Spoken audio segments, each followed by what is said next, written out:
get to the striker. So it was really smart to do an offside trap, and it worked out well.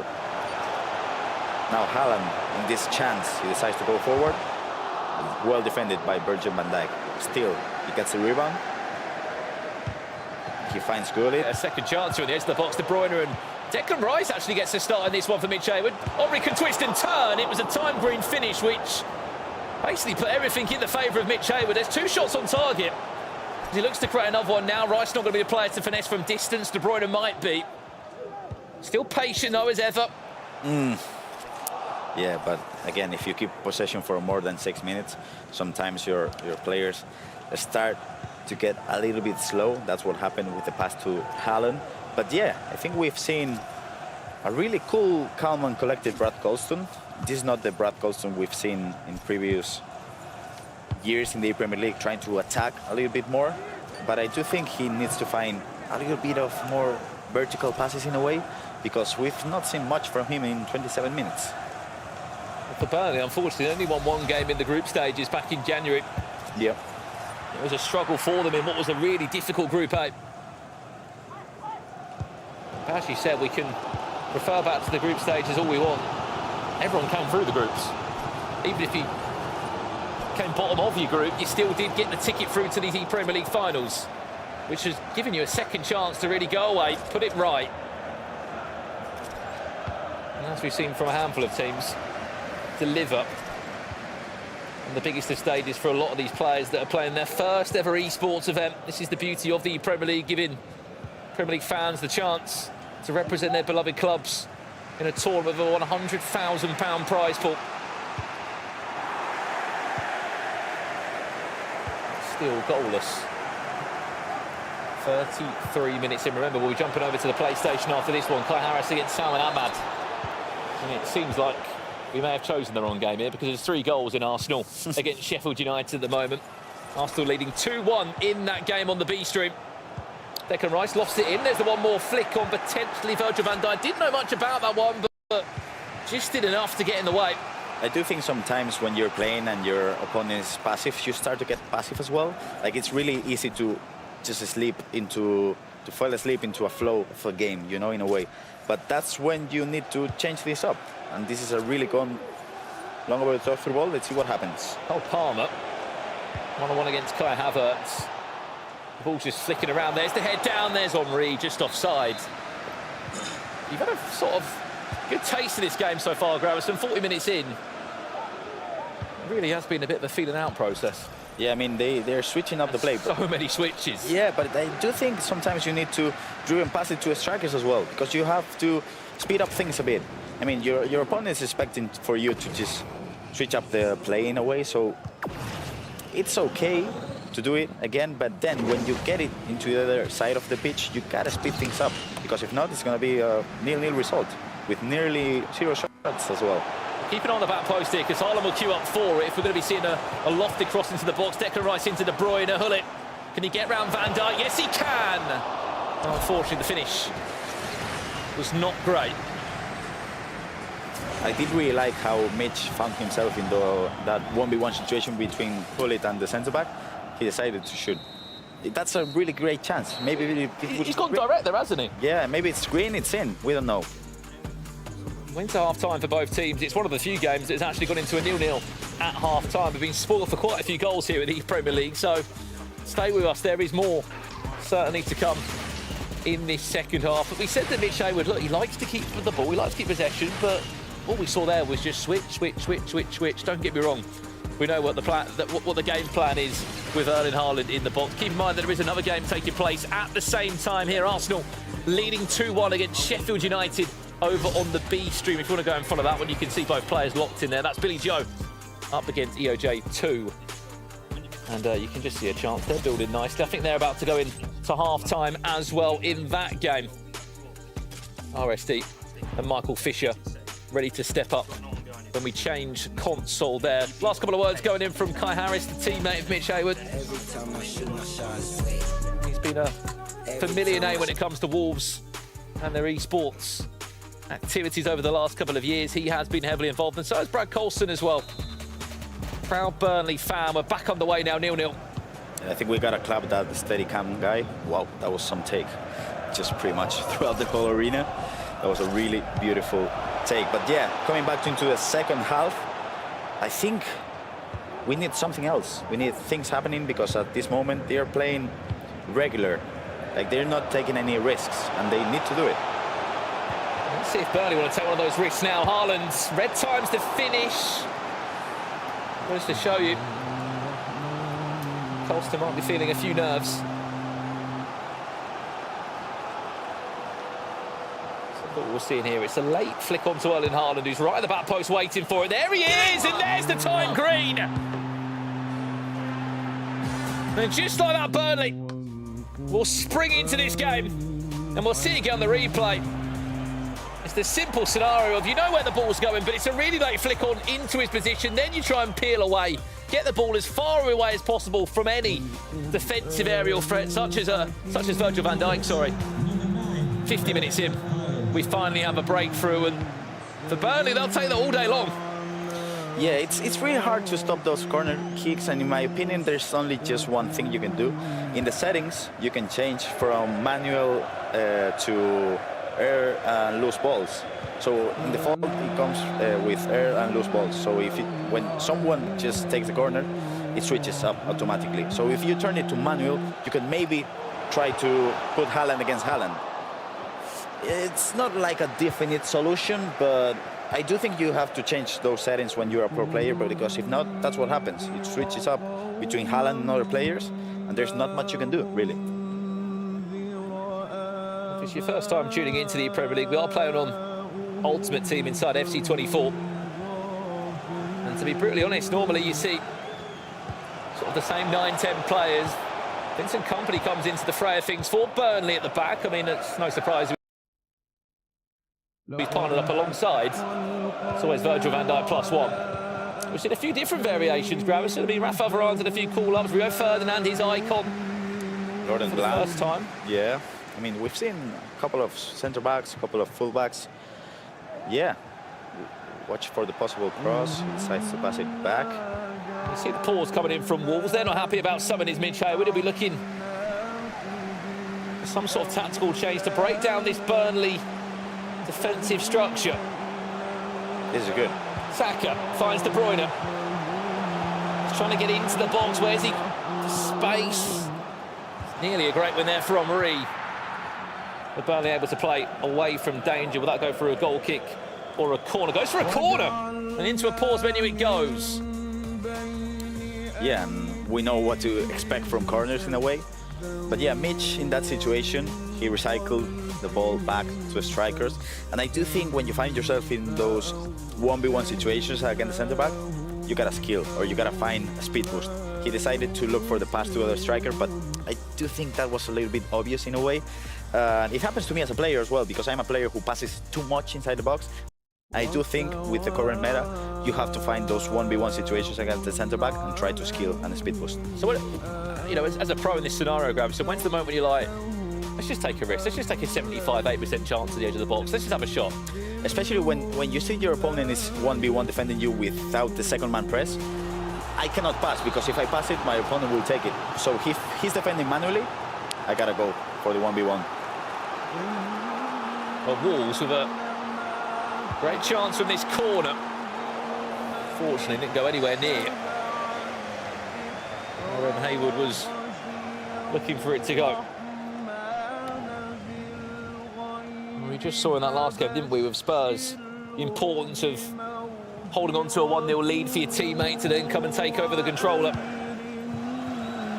And then what can happen, as we saw Tom Lees come into life, Benson could get that upgrade for those that missed the game. Spurs with a massive 6-2 win against Newcastle. There's De Bruyne outside the boot. He's going to fall back again. Van der Sar keeping Wolves only 1 goal down.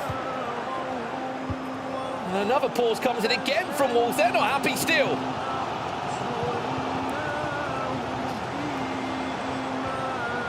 I'm sure they're not happy because Brad is quickly and easy finding the pass to the strikers, and when you find yourself in those situations, over and over again, you're really uncomfortable as a defender. Hayward, does he fancy a chance from this far out? De Bruyne, again, still trying to work it. He just can't find the gaps. The passing lanes just won't open up, and as we say, there's been another goal that's gone in. It's an equaliser for Sheffield United against Arsenal. Over at our B stream, that's 2-2 now. De Bruyne, this is your chance to shoot. Back to Henry again. Still trying to manoeuvre around to find that killer pass or a pocket of space. Henry's offside. Possession will change hands again, and it's just a really frustrating day at the office for Wolves at the moment. They can't find a way through this Burnley backline. It is frustrating, but I think there was an open space for maybe a finesse shot with De Bruyne a couple of times. He worked the angle well enough, but he decided to pass it back to strikers. And I do think when you pass it back and forth, you kind of become a little bit too plain in your gameplay. So I do think right now there's 3 things you can do when you're passing it back and forth. You can cross, you can finesse, or maybe you can try to look for the 1v1. He's been trying the 1v1, so maybe it's a good time to try to cross it, to try to find the finesse as well, because really there are a lot of options. Why do you think he hasn't been getting those 1v1 battles? Because you don't feel as comfortable in your game style, because Mitch's game style is just passing, which makes sense and which is a good play style. But right now in the meta, sometimes you don't feel comfortable with, I don't know, with the skills, with the way you flick the right switch in a way. So I think it comes down to game styles. I mean, when you're put in a situation in which you're losing 1-0, you're not feeling comfortable, you kind of do what you've always done when you've competed as long as Mitch has done, which is passing, but it's not enough. We're jumping back into the game now. A couple of changes made. There was a few words between him and his teammate in Clay. There's only 1 goal down. We have to remember that. And there is still a second match to be played. An aggregate scoreline will determine who will be going through to play for Arsenal or Sheffield United.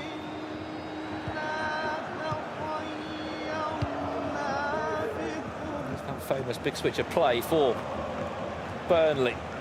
And Chilwell picking up possession. A second goal for them would be huge. Remember it wasn't a good day. A few days for them back in January in the group stage, but just goes to show what can change. Oof. That was close. It was nearly a golden chance, wasn't it? Heung-min-son did so well just to set off a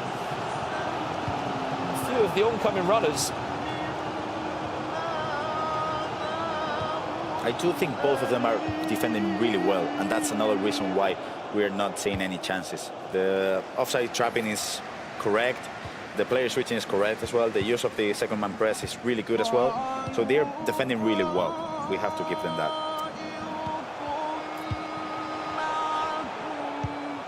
Time to go for Wolves. It's more direct. It's more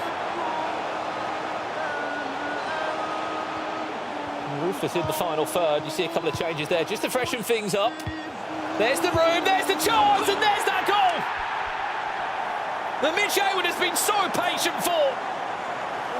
He was probably thinking, would it ever come for him in this game? But he just got a little bit faster in the final third. He was more direct. The passes were punched into the feet of Huller, who could eventually pull away. And that just sets up the tie. Even Stevens, with 4 minutes left heading into the second match. Yeah, there is another thing he could have done, which he has done with both Bastian Schweinsteiger and Kevin De Bruyne. It's the playstyle plus. The bullet pass. First time bullet pass from Schweinsteiger to De Bruyne, first time bullet pass into a striker, and a beautiful goal. Playstyles are huge in this game. That's why you can see Thierry Henry with the finesse shot. That's why you see Haaland with the aerial plus. And for example, Tex uses all of the playstyle plus so well. I'm sure we'll see him making a difference tomorrow. Playstyles are such a thing right now. They are game-changing, new for this year on FC24 Ultimate Team. And in time of 2 minutes is played, it will be a full-time 1-1 even Stevens between Wolves and Burnley at the end of match 1. And there is still much more to unfold between the two. A frustrating game for Mitch Hayward, who just couldn't really get going, could he, Gravison? He was frustrated by Burnley, was frustrated by the play style of Brad Colston, but for Brad it was a game plan to follow. It all worked out pretty well. I think, yeah, Brad was feeling comfortable with the 1-0 result. He did have a couple of chances which could have went in, but he missed them, and then Mitch really did adjust well because that last goal was nearly impossible to defend against. But yeah, it's 1-1. It's the second leg now, and let's see what happens. We have a special guest joining us in the commentary area. Leah Ravel joins us. Leah, I mean, we've seen some crazy matches. This is more of the lowest scoring of games we've seen before, but this is the beauty of it. Over 2 legs, the game can just change. It can indeed, and that's the beauty of a 1-1 draw, is anything can happen in the second leg, and it's all up to the PlayStation players, so we'll see what happens. I don't have a box. Don't worry. I'm a little bit shorter. It's fine. It's fine. Of course, you've been following some of the action, obviously on our B stream as well, where there's been games taking place off stream. There's been some crazy games, especially the Aston Villa one. Yes, yeah, that one was crazy. It could have gone either way. Aston Villa was leading, Brentford, it was Brentford, right? Brentford was leading, and then Aston Villa came back, and it was wild. Yeah, a lot of action over there.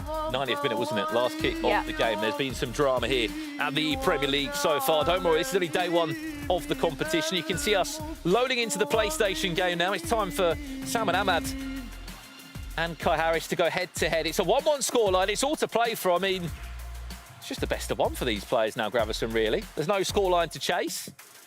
And again, if we go back to the group stage, which we don't have to think about the group stage as to a previous thing for it to decide like what's going to happen now. But Kai Harris did score loads of goals. He did get 7 points out of 12 possible, and Salman did just get 2 points out of 12 possible. So it looks like Kai Harris should be a favourite, but let's see what happens. Well, it could be an early start for Burnley. And as this game is on the way, so is the second leg of Arsenal up against Sheffield United. As the guys were saying, great to see Michael Fisher back here at the Premier League. Couldn't make the group stages, but back, who's ready than ever, and he's in a great position as well, because it's 2-2 over there, Leah. I mean, they're both just smash and grabs this, but for RSD, he got a top 8 finish last year of Nottingham Forest, looking to do the same, or if not go further this year of Arsenal. Yeah, RSD was very powerful last year with a really good performance for Nottingham, and I think, you know, this year as well is going to look to duplicate that performance. Well, play a lot teased from Kai Harris, who is a familiar name when it comes to Wolves in the Premier League. He has been here a handful of times. And a few people were saying, Grav, sort of behind the scenes, that maybe they are a silent underdog to go quite some way in this tournament, Wolves. I agree with that phrase, because I mean, Mitch, as we just saw, he's a really good and solid defender, and he manages to keep the possession as well, which is something you would probably find in a person who was playing the first leg. But then Kay, if we look at the stats, he played really well in the group stage, and internationally he's been playing really well in the qualifiers as well. So that's a big win, that is, for Haaland. Snatched off the toes of Rafael Varane. Can Kai Harris make the most of this one? Back to De Bruyne. Can it turn? He can. He did time that shot green. Unfortunately, it's not going to matter, but to back up your point, he averages a lot of goals per game, just over 2.5 goals a game, what we saw in the group stages from him. And he will create chances, Leo. I think averaging 7 shots a game. When you play against him, you know you're going to be hands full. Definitely. I think, like Grab mentioned, he had a very strong group stage, and you know, he has a good experienced partner in Mitch as well. Both of them have been representing Wolves for a long time, playing together for a long time. Obviously, Mitch being an E-Lion as well. This is good. This could be a big chance. Kai Harris through with Haaland. It's 1-on-1 against the goalkeeper. It's down. His throw is going to be a tap-in. He just about squeezes it through. I mean, I thought the chance may have gone there, but for Kai, it certainly didn't. Still remain composed. A little ball roll. And the timing of that finish to somehow put it through the player's legs. I mean, Haaland is just a force of nature, really, because from the right back just kind of attacked in a way. So Kay knew it was a chance for, if you got back the ball, then a player lock and a through pass to Haaland. But then from a really 50-50 situation, he finds himself against the keeper. The nutmeg too is crazy. That's Haaland in a word. Split second earlier or later, it just doesn't happen, does it? No. Bene dives into the tackle, goes through his legs, and just like that, Wolves from 1-0 down in leg one. They do lead 2-1 now.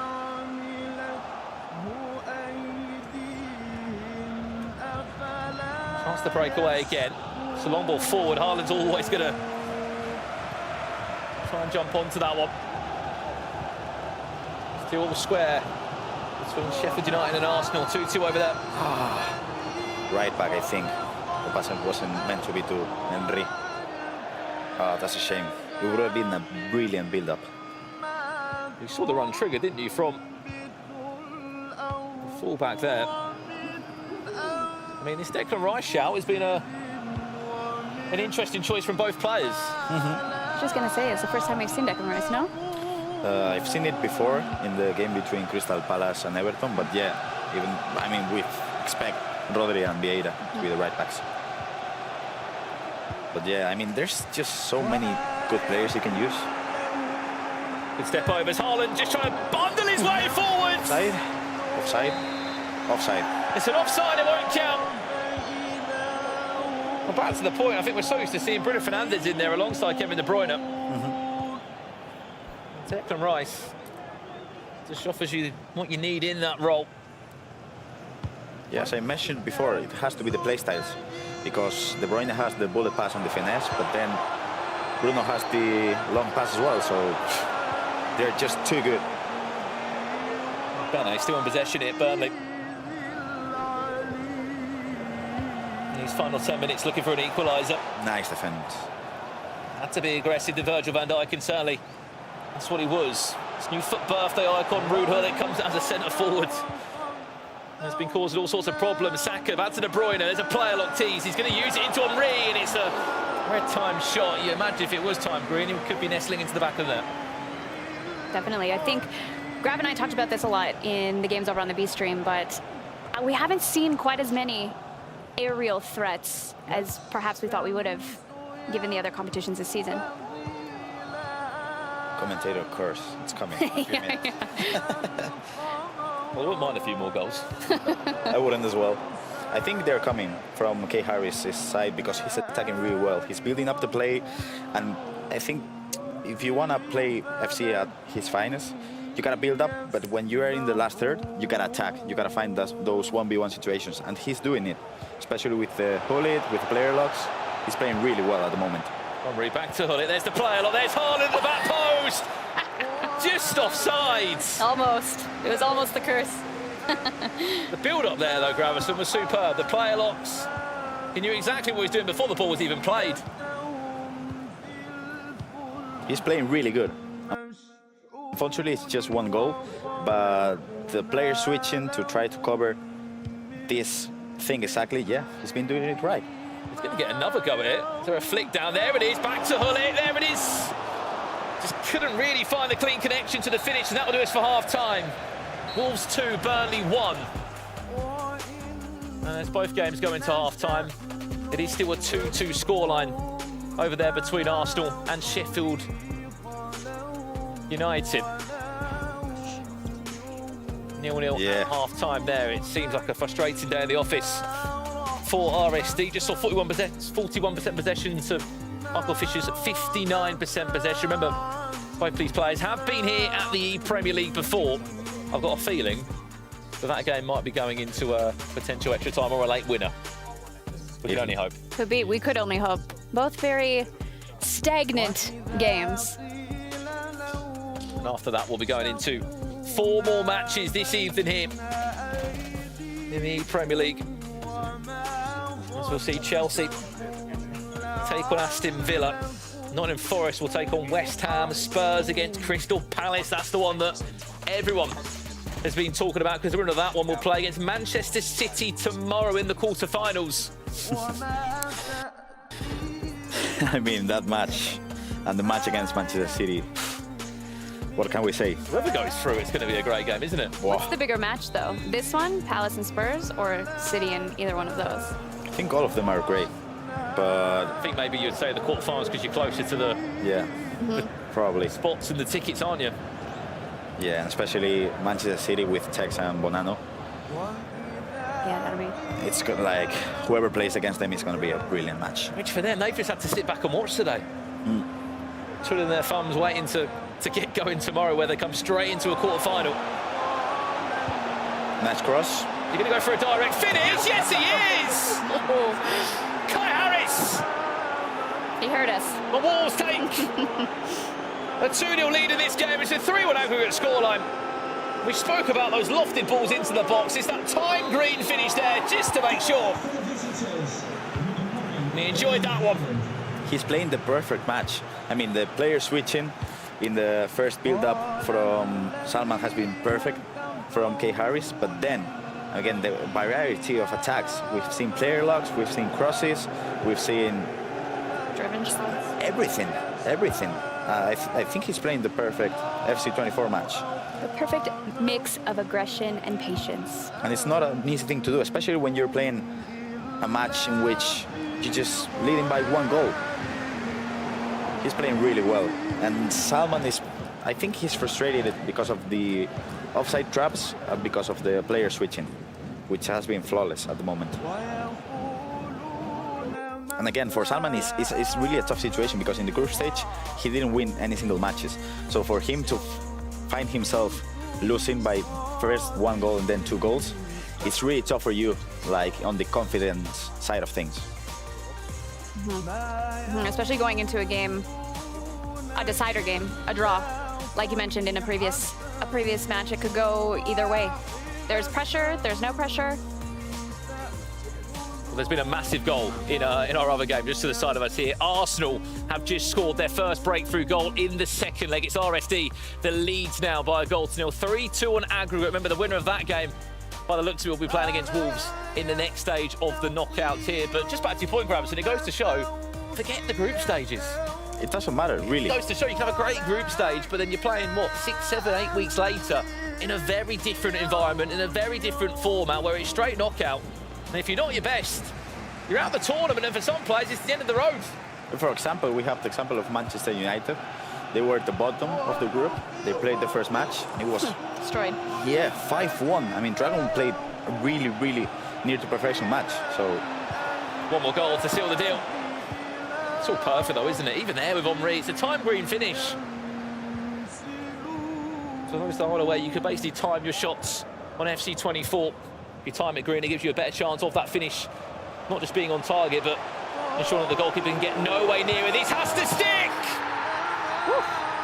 And there is still a lot of time left.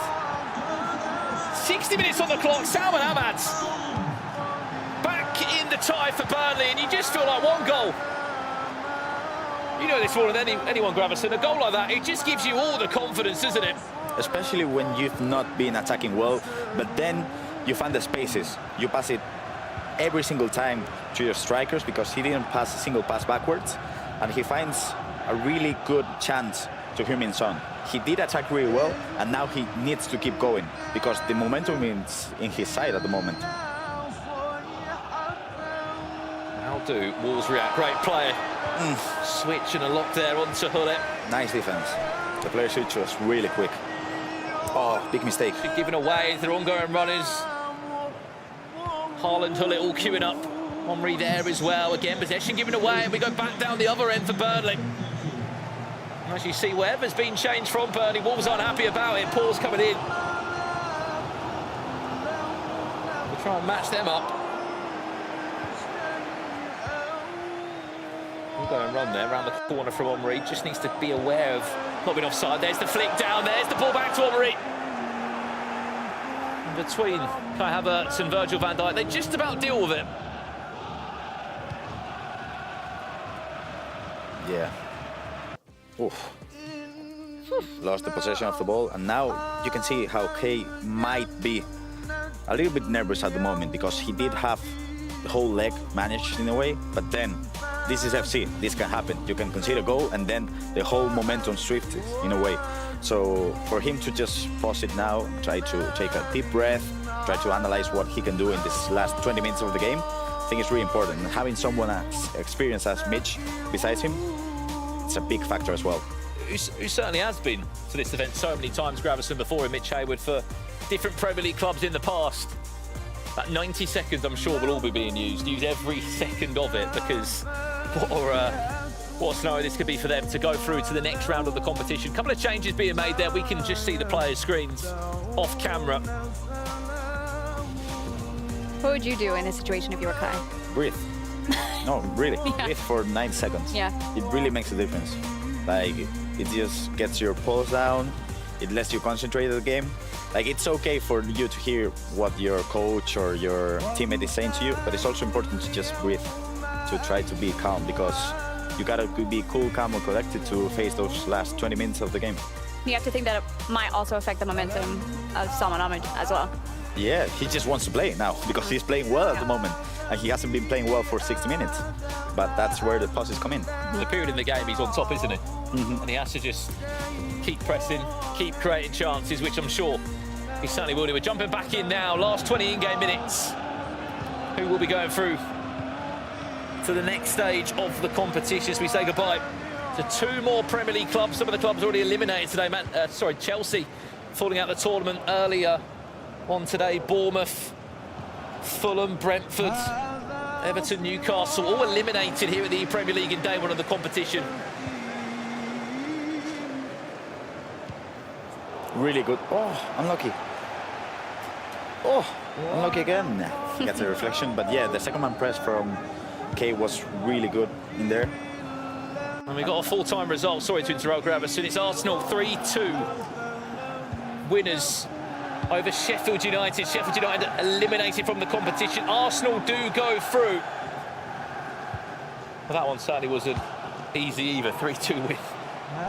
Only 1 goal scored in that second game. RSD just doing enough to get the Gunners over the line. Massive switch of play. Declan Rice finds the error. Looks like he's come on as a left back. His last 10 in-game minutes. Burnley. You said earlier, Grav, you're maybe a little too slow for a fullback. Yeah, but he's strong as a defender. But yeah, he's a little bit slow in my opinion. But when you're defending with your full backs at the end, it can work. Burnley, last 8 minutes now. It's time to go for Burnley. They want to keep their Premier League tournament alive. It was a risky pass to play into the feet of Hullet. Now the constant press has to come. They have paused it. It's just a question if they'll see that pause or not. Won't be stopped. Rodri is faster than Havertz, yeah. Rodri round the corner. Ruben Diaz. Oof. And the back post off the line. It's the bow. Cole Palmer thought he was on for a match winner. Keeper just about does enough, and it gives enough time for Burnley to go back down the other end. An equaliser would allow them to go into extra time. And Salman Ahmed can make something happen here. This game's got Grav on the ropes as well. Yep. Oh, big mistake. Possession given away again, and you think that was their chance. Doesn't really need to score again, does he? Added time to come in. How generous will the officials be? 1 minute. It's only 1 minute. Yeah, it looks like Burnley will be eliminated from the competition. It will be Wolves against Arsenal in the next round of the knockout phase here. A very composed Kai Harrison. What was a difficult game to come into. It was even Stevens, as we said, coming into the matchup. Salman Ahmed got going in about the 60th minute, and it was a tough last 30 minutes just to see out the result there. He's done enough, and Wolves go through. Burnley, unfortunately, out of the Premier League. Yeah, we're going to see now Wolves against Arsenal match, which is going to be interesting because we just saw the game management from the Wolves to be really good, but then Ricky as well, RSD, is a really good player as well. He manages to just move the keeper really well, to find to be confident enough to be cool and calm as well. And yeah, I don't know what to expect from this match. I think any one of them could win. Absolutely. I mean, look, Arsenal versus Wolves will be a game that will probably be our last one, actually, to come off air today here in day 1. RSD off camera looked across to us, gave us a thumbs up. I'm sure it was a very nervy game. The only one by a 1-0. But as we said, 8 teams are eliminated from the Premier League. Only 12 remain. As you said, 4 are through to tomorrow already. We've got 8 teams left. We're going into 4 more games very soon. Very, very exciting. I'm excited for the next round. Should be really good. Yeah, can I ask production to just have a cam to the face of Ricky first the whole time? I mean, he's entertaining. He's entertaining. He's an entertaining player. Not a zoom. Not me. Not a zoom in. not my teeth. It's okay. Anyway, enough from us. We're over to, go back to Frankie now, sorry. Before we jump into our final 4 games here at the Premier League. I hate to break it to you, Leah Ravel. They didn't zoom in on your teeth. They zoomed in on your chin. But Amelia, the makeup artist, did a fabulous job. Now, coming up after the break, 4 more spots up for grabs in the quarterfinals. And unfortunately, the other 4 teams will be going home before Sunday's action. And coming up after the break, it's going to be Manchester United versus Aston Villa.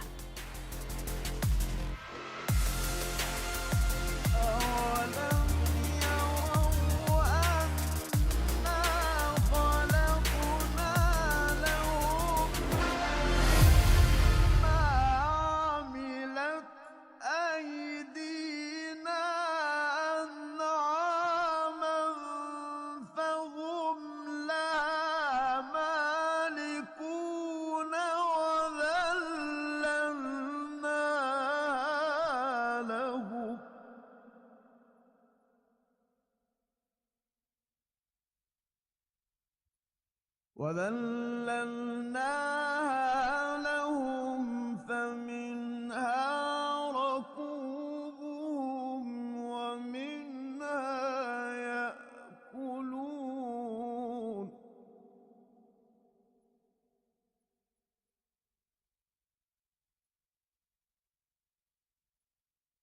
ولهم فيها منافع ومشارب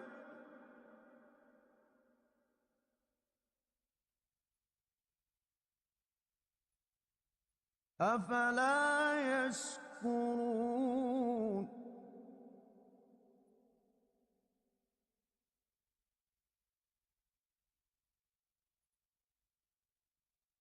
واتخذوا من دون الله آلهة لعلهم ينصرون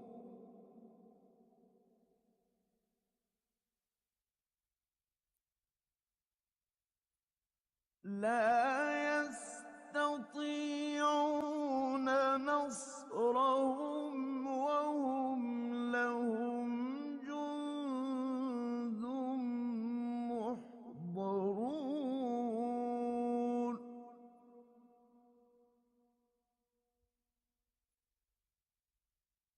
فلا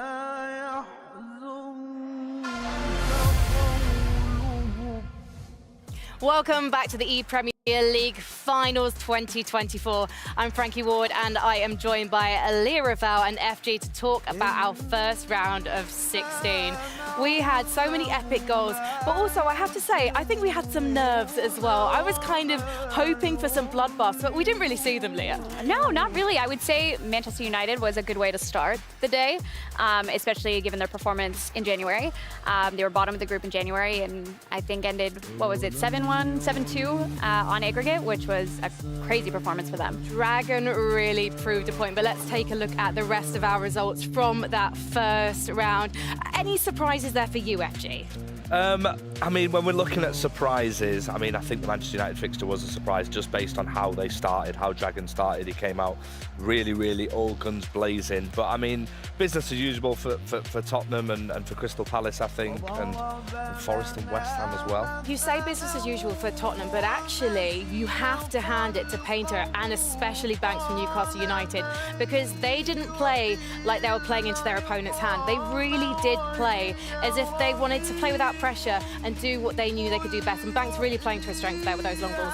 Yeah, he did, definitely. I think he gave Tom a really good game.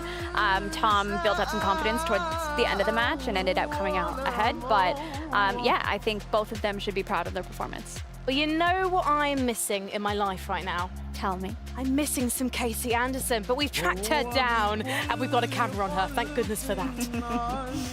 Yes, I'm backstage in the Players' Lounge with Nick Stebb from Crystal Palace and Lyrics from Spurs. And they're about to be not going up against each other directly, but their teammates will be going up against each other. So, Sneb, let me talk about the last game. Shells. He had a rough start to the group stage, but how proud are you of that performance? Yeah, it was really good. Very promising. He's put a lot of time in, and it looked like it paid off so far. He won 2-0. It was a nice, comfortable win, and set me up really nicely. So yeah, really well. Now let's talk about the next matchup that you have. You will be going up against Tom, which he's done fantastic in this competition. So what is your mindset going into that?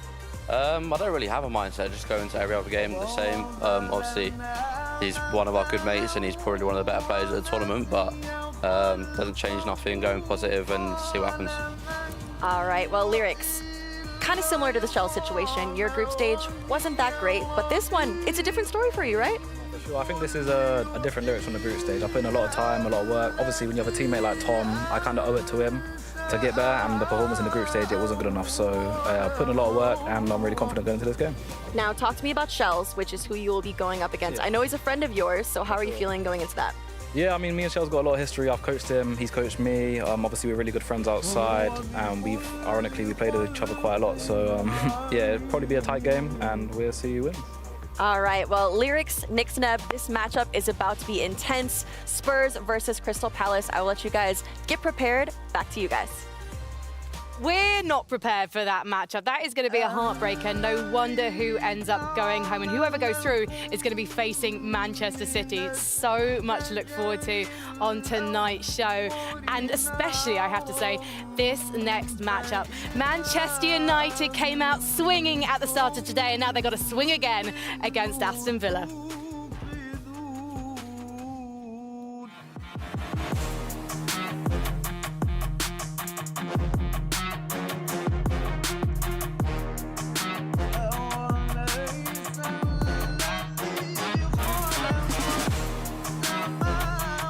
Well then, we're into the next stage of the competition here at the E-Premier League. You win now, you go into Championship Sunday, top 8 guaranteed, more prize money, Ryan, and you are in touching distance, not only from this trophy here at the E-Premier League, but from E-Champions League tickets, an FC Pro World Championship spot. The pressure's building. Absolutely. I think for all the players, they would have just wanted to make it into Championship Sunday just so that they're in the conversation to get all of those listed accomplishments, as you said. So yeah, the stakes are getting higher and higher as the day progresses. Well, look, let's have a little look at this journey so far of this competition. It is Manchester United against Aston Villa up next. And what's more exciting is we're kicking off on the other console first and foremost. We're on the PlayStation. It's a massive difference because, of course, Dragon started off blistering, probably the best performance we've seen so far today. 5-1 win in his first game against Jack Sharp, but he started the tie. Now he's going to be responding off of this start from David Murray on the attack. There's been a corner straight away. Cameron Rocket, in case you missed it, for Aston Villa, clutching up when he needed to. A 90th minute winner of Erling Haaland to send Aston Villa into the knockout stages. Bruno Fernandes times it green, went for a outside the boot, finished towards the back post. Just didn't come off in the end, but you're absolutely right to say both players having to play in the opposite way around now. We kicked off on Xbox, now we're kicking off on PlayStation, which for a lot of players they were used to having an order, Ryan. Switch of play, finds Cole Palmer. Rodri does what he can, he'll kick it out of play.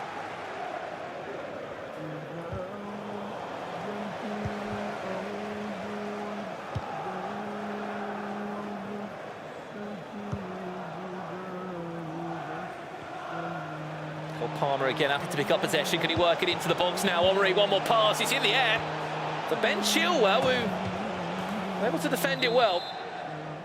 Great play there, just to build up from Cameron Ruck. A corner, which we saw him score from in the last moments. Headed clear there from David Murray. And break forward to try and start an attack of his own.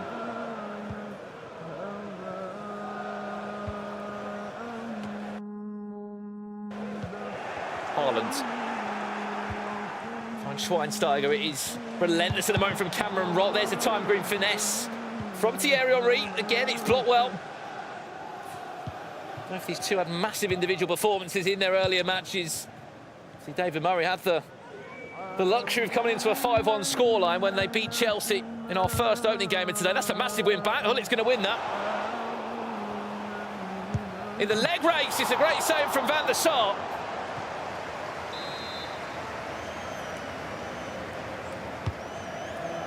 Quickly brought in again, defended well by Virgil van Dijk. Remember that the winner of this one will play Liverpool in tomorrow's quarter-final stages. Obviously, there's 4 teams here at the Premier League that did enough in the group stages in January that they're able to basically skip on through a few rounds through to tomorrow's tournament, which I'm sure they'll be sitting there now watching in the back room thinking, oh, actually wouldn't mind playing now.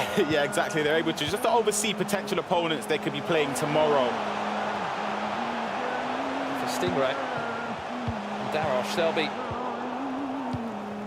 taking on the winner from this game here. Been a relentless start so far. Is that Cole Palmer as a left back? Yeah, I think it is. Could have been a mistake there as well. It was a poor attempted control there, but Cole Palmer, he has the height, of course. He's got the pace with his item in-game. A huge upgrade as well. Finesse shot plus play style, which you've seen be effective on the edge of the box so far in this tournament. Haaland on the overlap, finds Ben Chilwell, though. It's a case of working into the box now or finding it on the feet. Time Green, first time of asking from Heung-min Son, second time Hullet was there. And eventually a chance to breathe.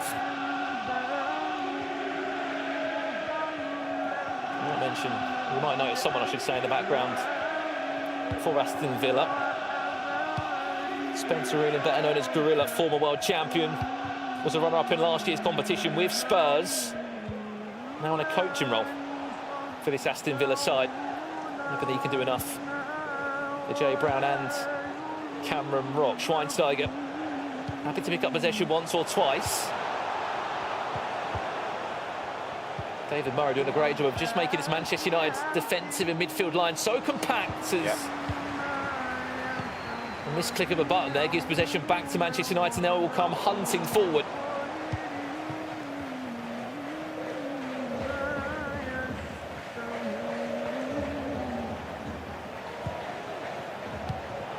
Finesse maybe on the edge of the box. Cole Palmer fancies it.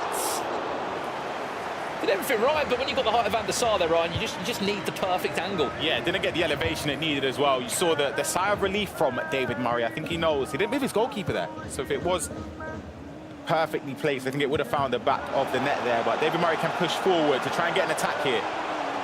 Smart, Cole Palmer. On his right-hand side of the pitch. Happy to go all the way back round again. Just onside is Hullet. He's asking for a lot there, the timing of the pass. Through to Heung-min Son.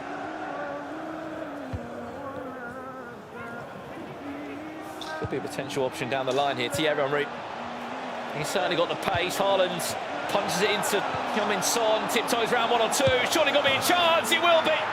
It's Aston Villa that will find the breakthrough again. Looking to make it 3 years in a row. Well, they've been quarter-finalists in the Premier League. It was just a second or two there where he was just able to sort of take his time with the finish. Yeah, it's a great goal. The build-up play from Cameron Rock there was methodical. He took his time. He waited for the space to open up. Shot cancelled as well. Just waited for the goalkeeper to move. Of course, Cameron Rock made the right choice there to give Aston Villa the 1-goal lead. Potentially going into half-time, there could be a last attack there for David Murray and United to try and get back into the game.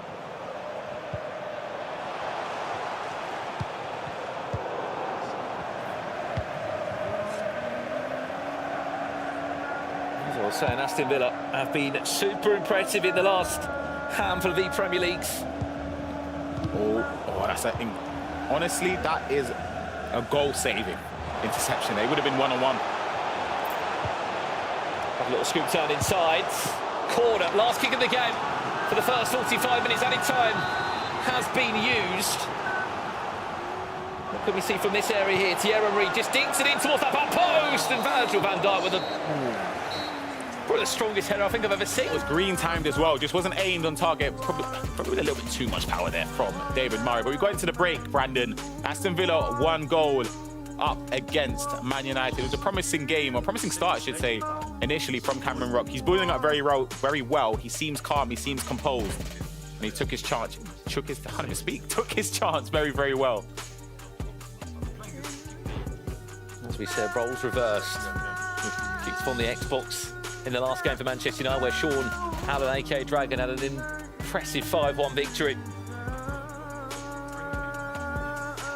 They haven't got a bad coach, have they, Aston Villa behind them? Yeah, having Spencer Ealing, Gorilla behind you, coaching you, guiding you through the game. Of course, his expertise, not just in the mechanics of the game, but just his experience overall. He's been competing at this level of competition for a large number of years. It could be approaching a decade almost.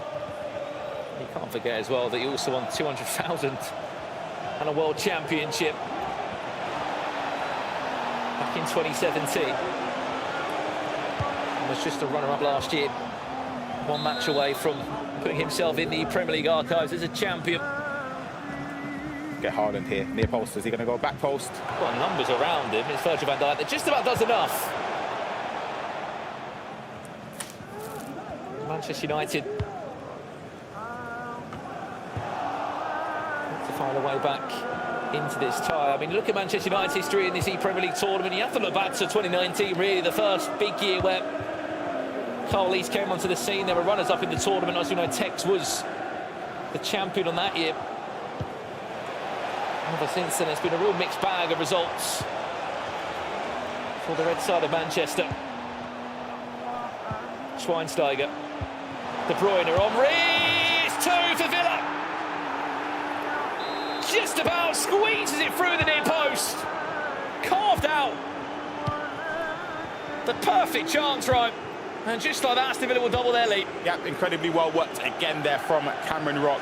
Picking the right passes, chose the right shot type as well there outside of the boot with Henry in at the near post. And he's given David Murray and Manchester United an uphill battle to try and get back into this game. You don't want this game to go away from you. You have to remember the second leg is still to be played after this, where your teammate will be responsible potentially for Man United to try and get back into this game. And having Dragon alongside you is somebody you could definitely trust to bag a few goals. Henry could be in for 3. Haaland, what a save. Van der Sar will get there in the second time of asking. Incredible save. That really would have been a difficult position for Manchester United again, that just about keeps out Haaland as Van der Sar. For a third time of asking, yeah. Right place, right time. How many more Erling Haaland headers is he going to have to face? Here's another one coming for you. Poor pass, isn't it? This is where Cameron Rock and Aston Villa can really punish Manchester United now. Thierry Henry, great save, Van der Sar. It's an onslaught of attacks from Cameron Rock. We're going to see a familiar corner again. Erling Haaland selected. There he is, in the air, and eventually there's only so many times you can keep this monster out. Erling Haaland makes it 3-0 to Aston Villa. It just felt destined. The amount of corners in quick succession there for Aston Villa. It felt as if surely one of them would find the back of the net. And that's exactly what happened now. 3-0 down. David Murray finds himself.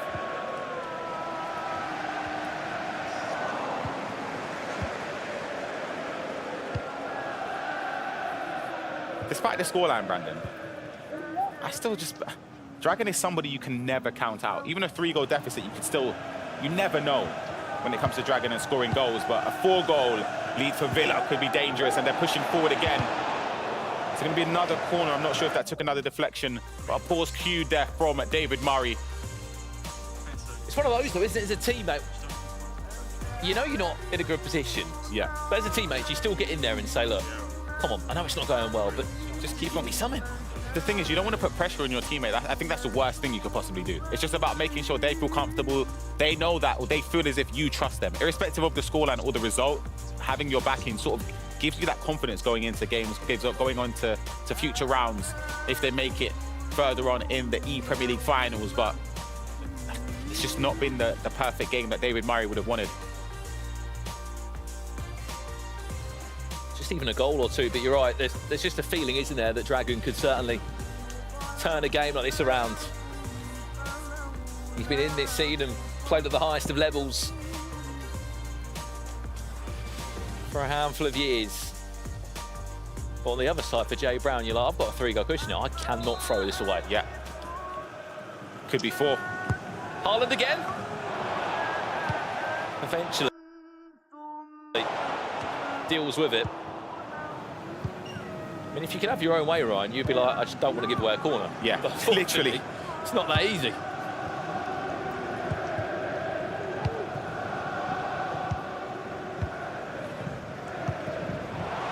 Manchester United desperate for a bit of hope in the form of a goal from somewhere. Just well defended again there from Cameron Rocky. Just makes it compact with the offside traps, the player switching them, the second man press as well. Just not giving a lot of space for David Murray to try and break through the defensive line.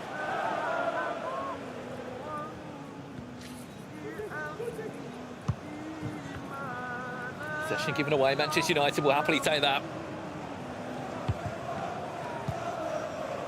A goal or some sort of comeback story. Are we in for our first one here? Just about poked away from danger there by Kevin De Bruyne.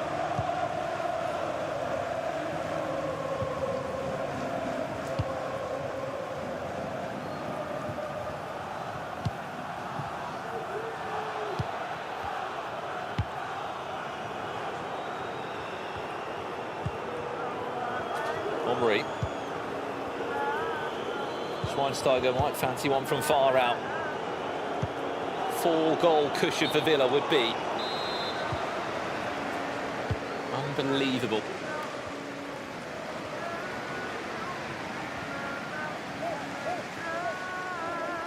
Cole Palmer gaining some extra yards for Manchester United. Punched in again to Heung-min Son. A couple of times he's done that. He's looking for those little 1-2s, hasn't he, Ryan? But it's just been a clutch piece of defending. It's a key interception there.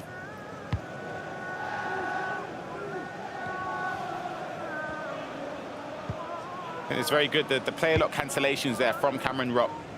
Just making sure that he keeps David Murray thinking when defending. He's just giving away, potentially giving away, he's definitely giving away possession now.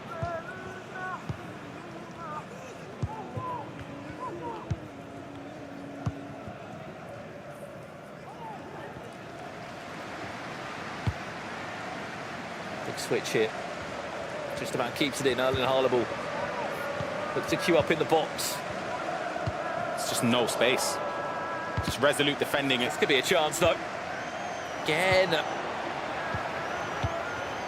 Just seems like the ball's finding its way back to an Aston Villa shirt.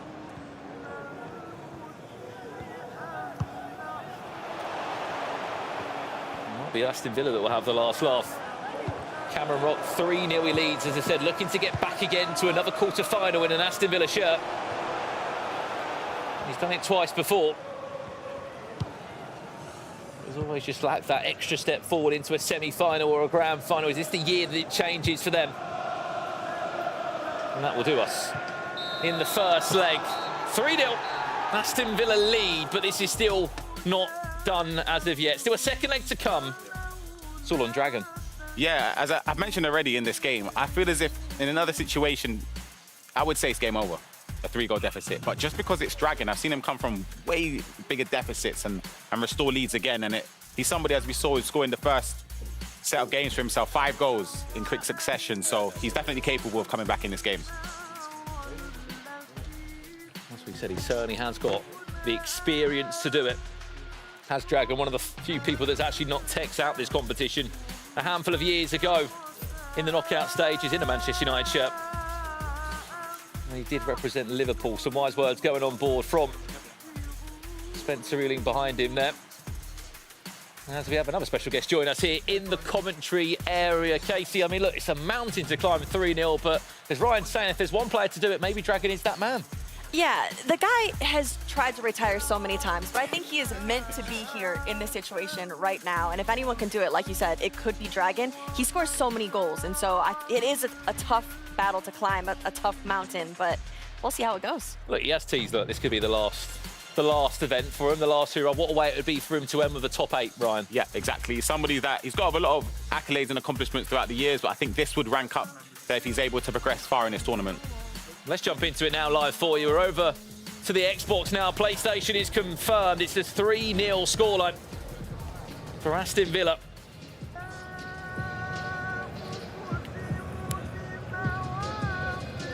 Let's see how this one plays out here. Will there be a comeback story? Will there be some drama?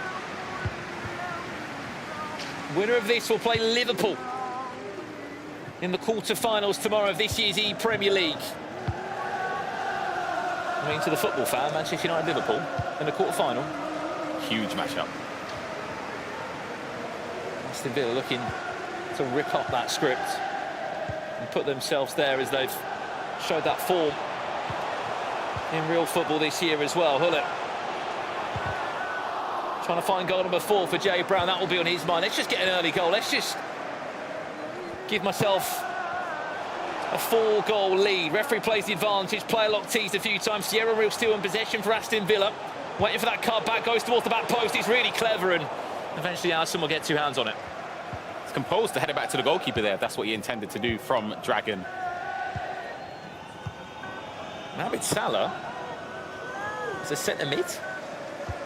That's one thing you're going to notice, right, with Dragon. Unorthodox formations, doesn't really stick to the meta, and unorthodox player selection as well. He loves Carlos Tevez. Carlos Tevez up top, Mo Salah in the team as well.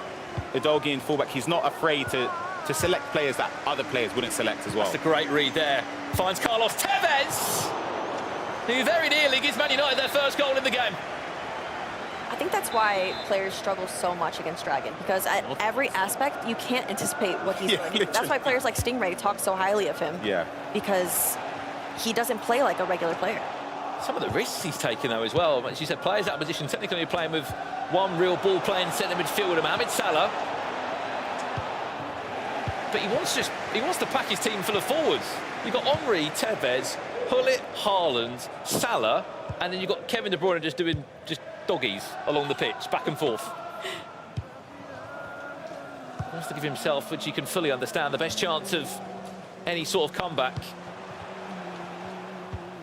But it worries me a bit in terms of defensively, when you have so many attackers. Exactly. Who is there to save you when it comes to any type of counter-attack? Speaking of counter-attack, here he is. Dragon on the attack here. Erling Haaland building up. Carlos Tevez was after the ball.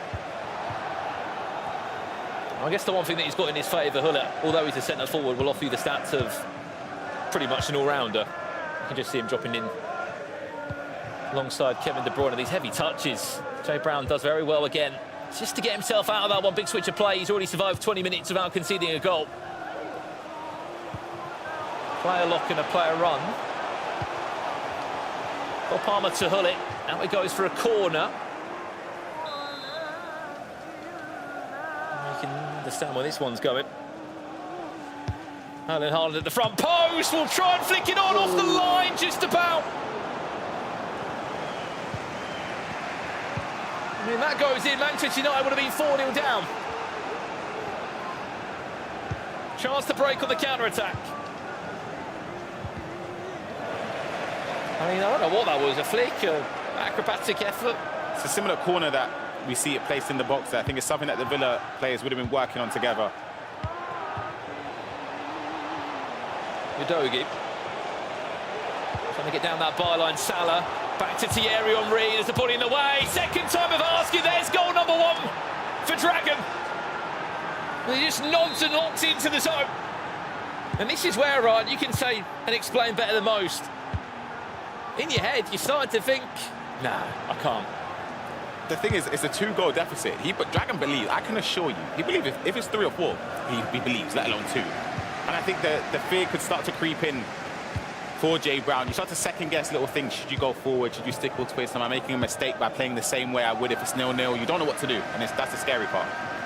Momentum is a very scary thing in this game, and it easily can switch away from you, even if you have 3 goals on your side. It could switch just like that with 1 goal. Even there, just hesitating, turning back on yourself, and then just a bad touch and you take it out of play. And now Dragon gets possession again.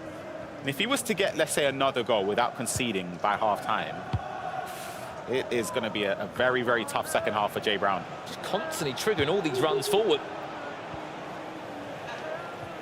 So for Jay Brown, get himself a goal, get himself back in the game confidence-wise. There's an offside trap played there. Salah just about stays on side.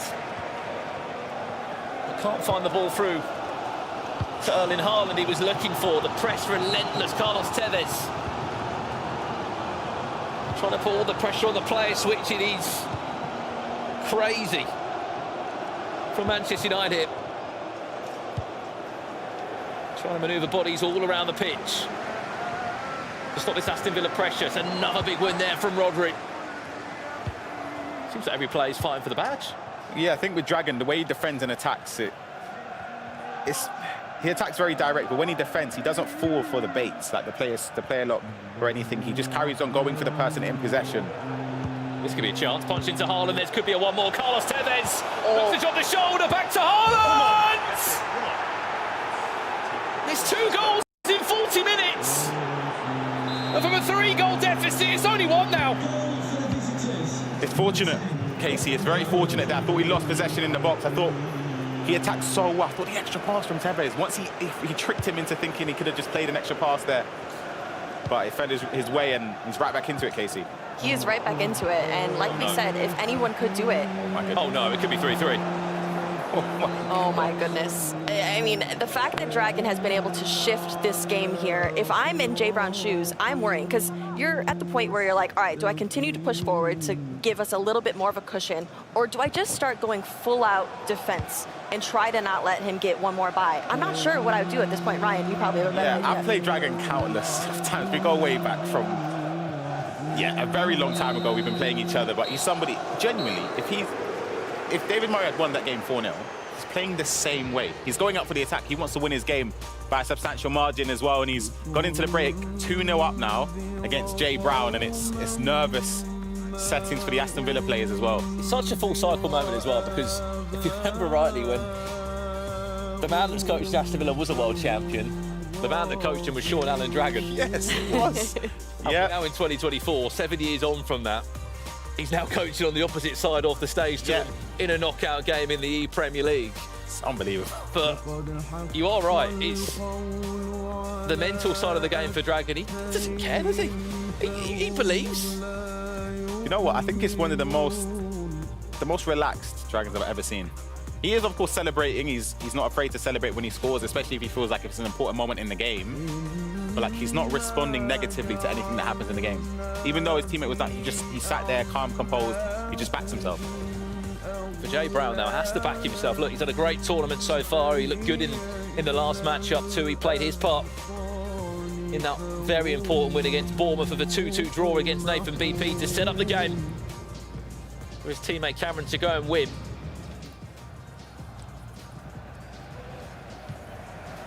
We jump in now. Manchester United were 3-0 down in this game. They are only 1 goal behind now.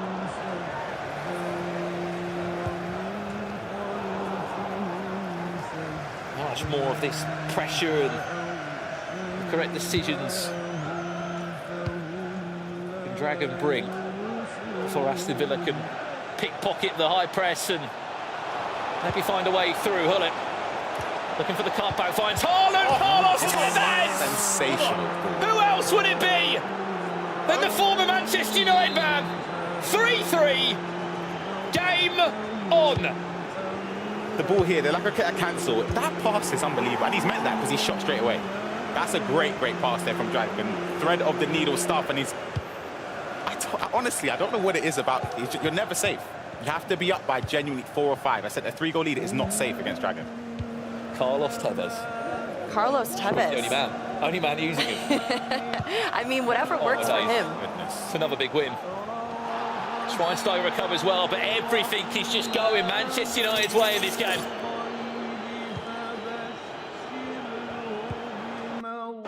The confidence must be oozing in the final third. Makes it 4-3. Wow. It really is the comeback of dreams here in the Premier League. You know, he gave a bigger celebration there, David Murray. If you looked at him there, this is it. It came from a chance. The space opened up. The finesse shot at the near post. He'll be taking him out for dinner tonight. Literally, I can't. Have a starter. Have a dessert. Have what you want. To go from such an unfortunate group stage that Manchester United had to the stuff we're seeing right now from Dragon, it's almost as if he took these few couple months and perfected everything that he knows best, and he's coming into this the most confident that I've seen of him this year. It's just the belief, and I'm sure you won't mind me saying this, it's just, I feel like he's let himself down in tournaments based on his mentality. It's never been about the skills. Fundamentally, Dragon has everything. It's just about sometimes the little mechanics in the game, he sort of not refuses to adapt to the meta. You can see he doesn't cross the ball. He plays his own way, he plays narrow, he aims to blitz and score a lot of goals in quick succession, and he's come into the Premier League finals and he's been unbelievable. Just the fact that, as you said, we're talking like 7 years ago he was at his peak in his career, and 7 years on, there's still hunger there. Still going. What a turnaround this one is. If this was to be his last season, and by God, he wants to make it one to remember. Representing his beloved Manchester United. Aston Villa, 4-3 down now in this game after being 3-0 up at the end of leg one. A goal now to turn the table. Hullet, great feed, little reverse elastico, just patient as ever. I think for Jay Brown, he'll be obviously devastated. He's still in this game. He's still got 30 minutes left to go. There's no point being upset and thinking about what if or how he could have approached the game. That's done now. He has to focus on what he can do, and he just needs to try and remain as composed as possible, but he has to shut down Dragon, who's just attacking Casey with just, honestly, the directness from Dragon has been incredible. I'll be honest, this is going to sound weird, but I do feel like going into that second leg, being up is actually a very difficult situation to be in. I hated it. I would love to go first. I would hate to play second just because you don't know what to do. Even if you've won by 3, do you try and sit back and defend the lead? But then if you concede 1, that game plan's out the window, because a 2-goal lead, you can never really rest on it. It's tough. There's a question mark there, isn't there? Yeah, You're coming into a game with a clean slate, you're just thinking win. Shot from distance from De Bruyne, comes off the body of Virgil van Dijk. Remember, winner of this will play Liverpool. As it stands, Man United and Liverpool as the first quarter-final. How about that one for setting up a day of the Premier League grand final action? It's a great pass. Tevez, is he onside? Yes, he is. Haaland will turn away. Hullet! Wow. Makes it 5. 5-0 Manchester United leads. He is not per foot wrong. The driven pass there again, fantastic pass. The extra pass I thought we could have gone with Haaland. And he plays the little layoff, and this is... David Murray must be feeling all right. Oh, absolutely. It's He's just laughing over there. Massive smile on his face. I feel so bad for Jay Brown because it's a 3-goal lead he's given away, but it's so difficult because you don't know what to do. You don't. I guess in this position you do, because you have to go for it, but coming into it, it's just tough. Also unfortunate for Cameron Rock. Yeah. He did supply him with a good start, but now he just has to sit back and have no control over what will happen. Yeah, absolutely. But I think for this one, you sort of have to, you take the losses with the wins. You're a team. I know it's separate games technically, but you rely on your teammate to give you, hopefully, in a leading position. But Dragon again, Not done yet, is he?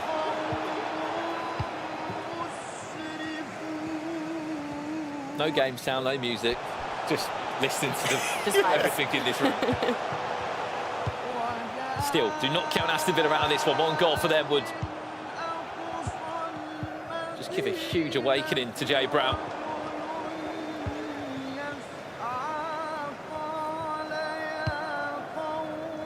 It's just not falling their way though at all. Man United, I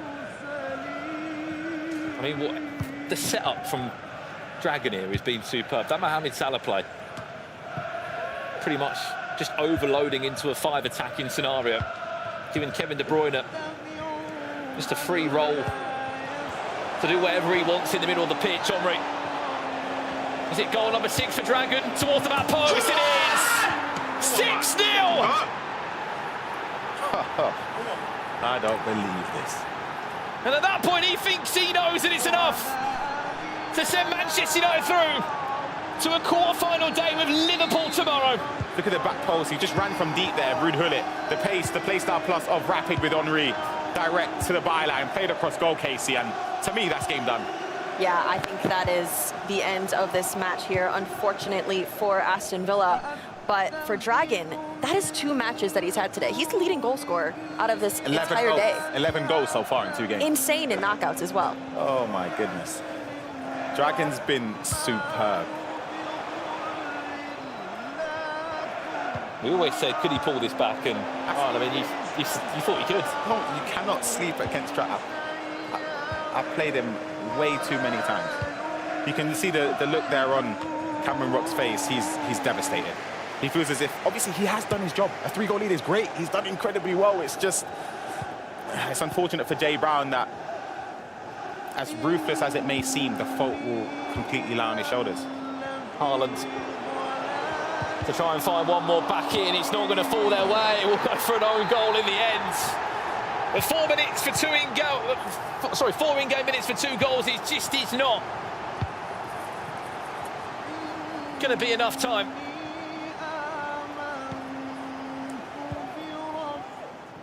For Manchester United, what a turnaround from David Murray being 3-0 down at the end of leg 1. Aston Villa, they look like they were in dreamland. Now they're in a nightmare. And it will be Manchester United going through to play Liverpool tomorrow. 1 more goal to seal the deal. Added time to come. But what a performance it has been from Dragon and David Murray. And look, it's going to be a rematch from the groups again, isn't it? They're going to match up Liverpool and Manchester United. We're in the groups together. They will play tomorrow in a quarter-final. Sean Allen, AK Dragon, has done what he needed to do. From 3-0 down, he picked up a deflated Manchester United side and said, look, we're in this. And they've got 1 step further. They are in to a quarter-final tomorrow. Massive result. And what a way to kick off this next round of knockouts. What a way it is. I just had to look over there at Dragon. He looked over, and the look on his face was, yeah, I just did that. No, but this next matchup, Ryan, against Liverpool? Huge game tomorrow. Dragon was incredible performance. He's done well to turn over a 3-goal deficit. And not just against any old player, played against a top player called Jay Brown. He's been insane as well. That's the difference, though, from playing on these stages and bigger stages than this throughout the last, 5, 6, 7, 8 years for him. He's just got the extra reps there. He's got the extra experience. And massive congratulations to Manchester United. They are through, and I believe FG is catching up with Dragon now. How is he feeling? Well, I imagine he's feeling absolutely unbelievable. Listen, going into the game, you had a deficit, but you played that game like you were an absolute machine. How are you feeling, and how did you expect it to go that way? I don't know what I expected. After 3-0, I know 3-0 is doable. I know I can attack well. I know it's always going to come into the opponent's head that like they've got a lead, right? They've got to see something out. I've got nothing to lose. That's kind of how I played. I knew he'd be like a bit passive, keep switching the ball. I knew I'd just stay patient. I knew the chances would come, and luckily I took them. Well, your E-Premier League journey is continuing. We will see you tomorrow. All the best for tomorrow. Let's head to Frankie, who's waiting. Congratulations to David Murray and Dragon. We'll see them playing versus Liverpool tomorrow. But right now, we have got to get ready for Nottingham Forest versus West Ham, who will be booking a date with Luton Town in the quarter-finals.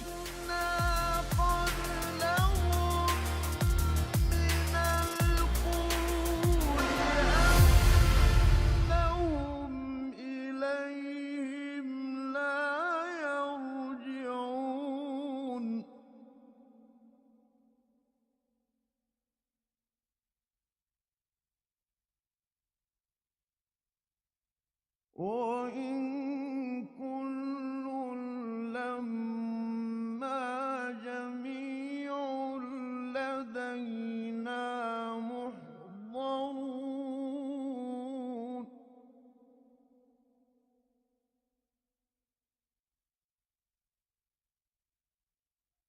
وآية لهم الأرض الميتة أحييناها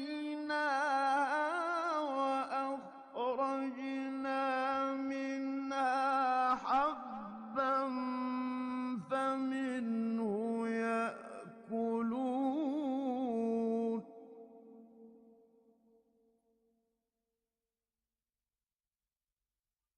وجعلنا فيها جنات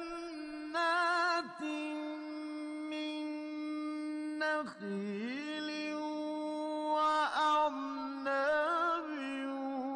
وفجر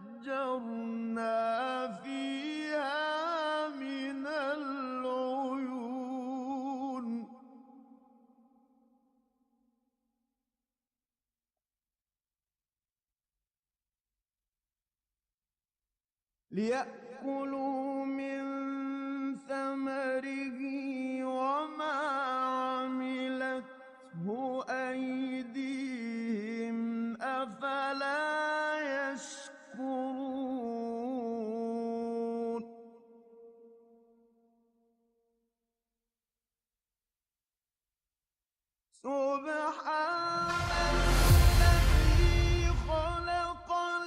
Welcome back to the E-Premier League finals, and if you missed the action before the break, you missed teamwork making the dream work. Cameron Rock with a fantastic performance in the first leg for Aston Villa versus Manchester United, but you just could not deny the Dragon in that second half. This man wanted a date with Liverpool in the quarterfinals, and by word, he has got it.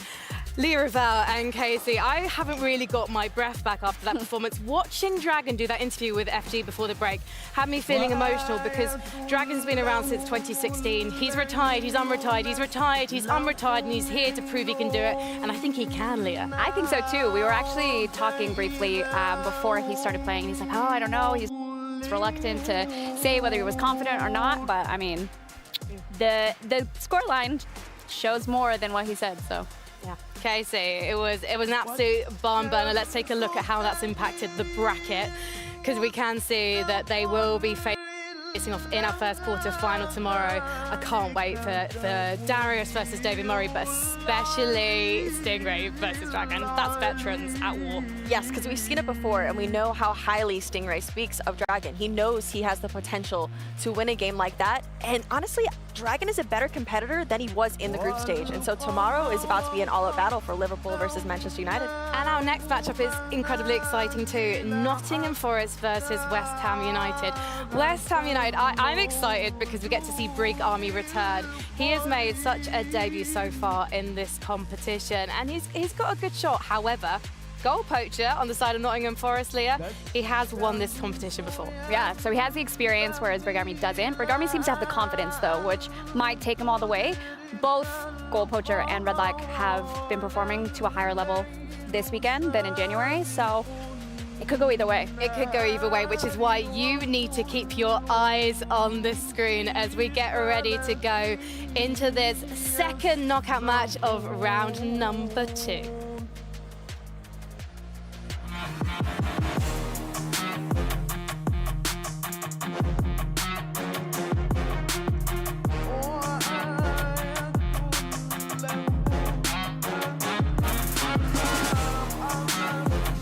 Thank you very much. Big game feel here at Elstree Studios, live in London for the E-Premier League second knockout round. We've got one quarter-final in the books. It's Liverpool versus Man United, but our attention turns to Nottingham Forest against the Hammers West Ham. One game at a time. Big match feel. I just got the opportunity to catch all 4 players backstage, and there was nerves, but there was excitement. Gravison, as we're going to get into this game. Forest from left to right in the red and white strip, and all in white from right to left will be West Ham United. Yeah, I think we could confidently say that Nottingham Forest are the favourites coming up to this match. But you never know, actually, you never know. We have, at the moment, goal poacher playing against JRK. And I do think goal poacher really needs to win this game, in a sense, because I do feel the Red Lag against Brig Army match is going to be a bit more 50-50. Yeah, 50-50, 100%. And JRK didn't play well at all in the group stage. Of course, he can play well now because it's knockouts, and he did play really well against Brentford. But still, I do think I think the favorite in this match is goal poacher, and I think he has to win by a couple of goals. Yeah, absolutely. I think what GRK, Get Rid Kid, the person on the right-hand side of your screen for West Ham, is offering in this matchup is he's just a little bit more relaxed than he was the first time around. I got the opportunity to stand behind him when he was playing his earlier matchup for West Ham. They were taking on Brentford. They won 8-6 in the end, and there was just a level of calmness, a little bit more calmness, because I know he spoke quite openly after the groups on his live stream and on social media, saying he was scared, he was nervous. And he just seems a little bit more composed, seems a little bit more comfortable in the surroundings that he's at. And if he starts playing his best FC, West Ham would be a serious outfit here at the E-Premier League. First chance goes West Ham's way and it crashes off the crossbar. Yeah, and I do think Goal Poacher has a lot of positive things about his gameplay, but I think he pulls the defenders out of position a bit too much, especially the centre backs. We just seen this attack with Van Dijk being pretty much defending the wing, which is I think you need order to defend well in FC24. Great press. Yeah, from GRK here, getting high up the pitch. You saw Schweinsteiger on the toes of Goal Poacher's defender.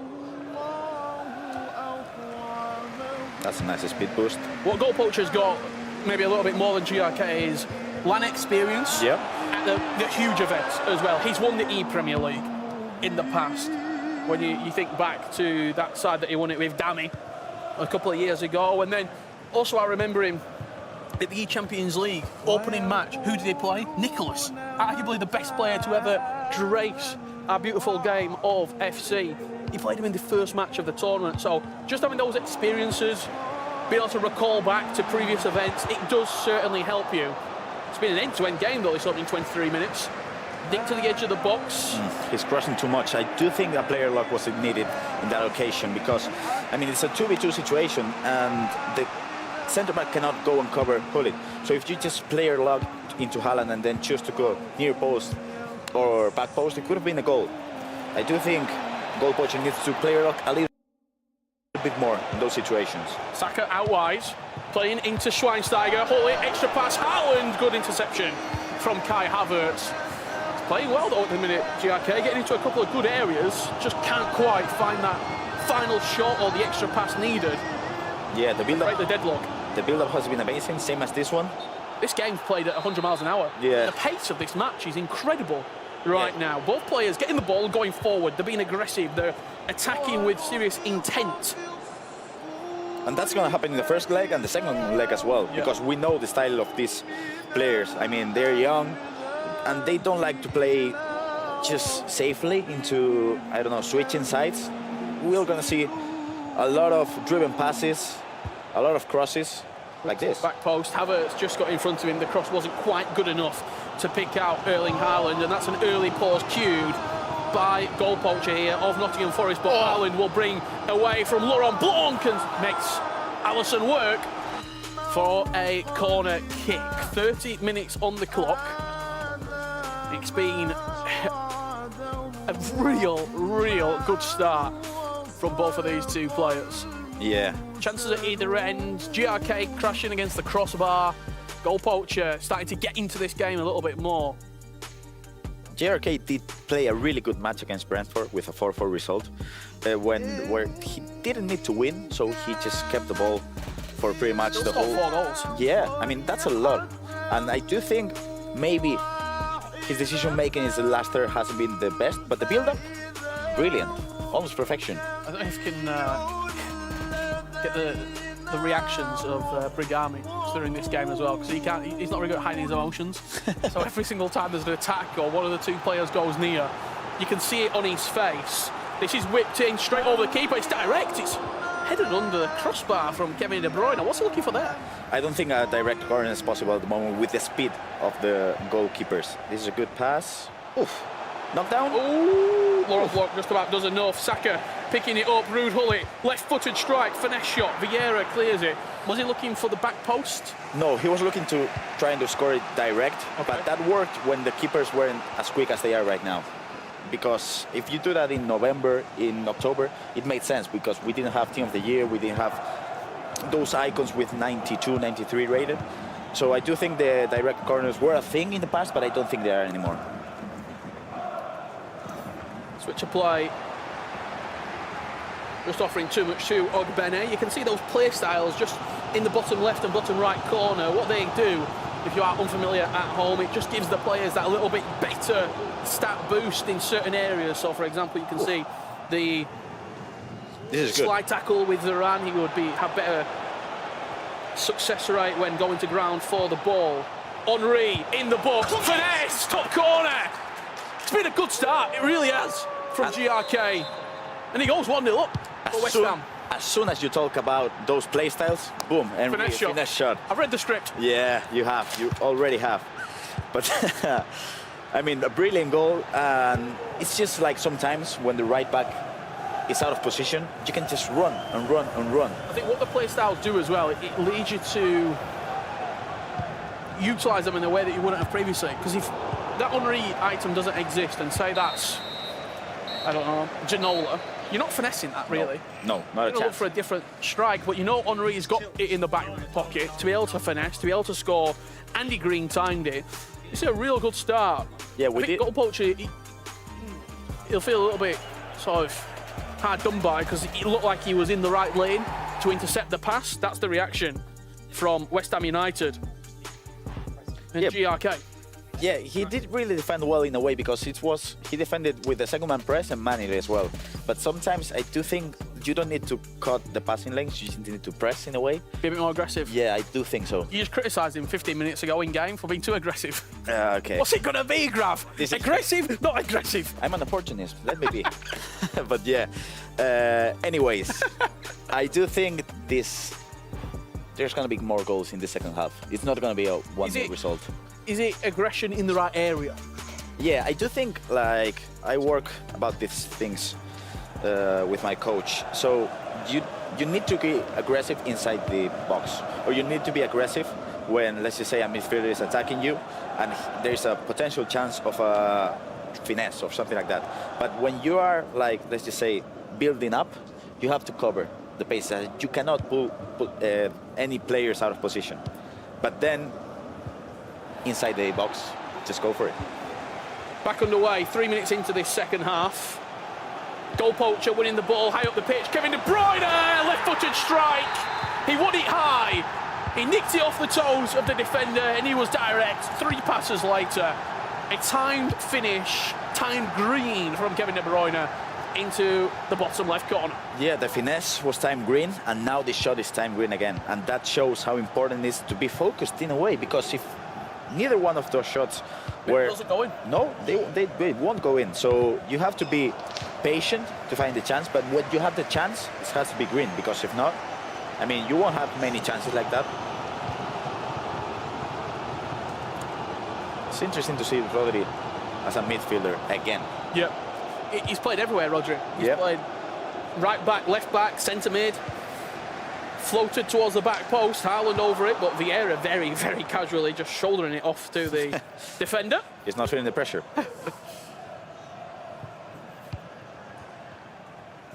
Saka has the chance to come forward here. Good build up. Yeah. Switch up the play now. Big mistake. That's a risky pass. He's gone to ground as well, trying to atone for his error. Could be punished here. Thierry Henry out wide.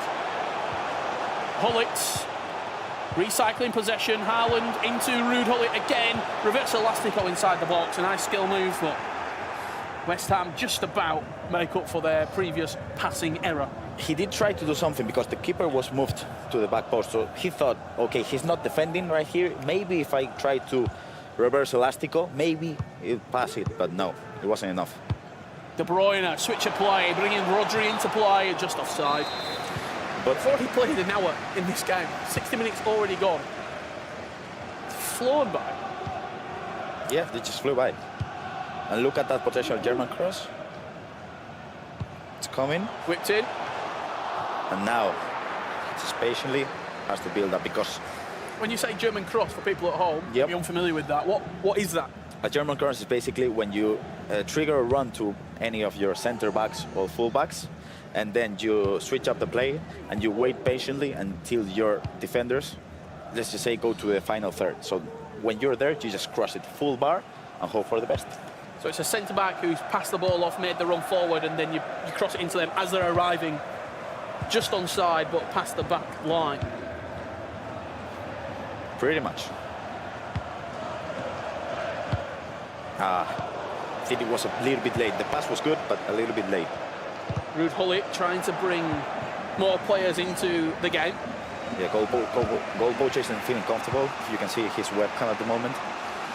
He has done a couple of mistakes, which he shouldn't punish himself. Oh, it was almost perfect Yeah. in the groups. He won his game in the knockout as well, so he's being the form player for this Forest side. Yeah, definitely.